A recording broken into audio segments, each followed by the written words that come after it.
Hello everyone. Pranayama చేసేటప్పుడు మన back bone అనేది స్ట్రైట్గా ఉండేలాగా కూర్చోవాలి.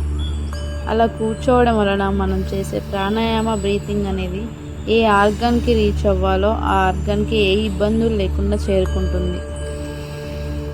Alternate nostril breathing such as anuloma viloma pranayama. ఈ అనులోమ వినులోమ ప్రాణాయామం చేయడం ఎలానో మీరు ఇక్కడ స్క్రీన్లో చూడవచ్చు. First, start from the left nostril.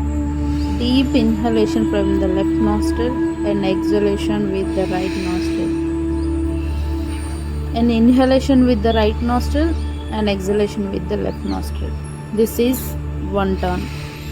Make sure practice this pranayama for at least 5 minutes in a day, like 15 to 20 times. It improves patience, focus, and control to our mental and physical health, improves digestion, get rid of stress, maintains a healthy heart. For more yoga videos, please subscribe my channel.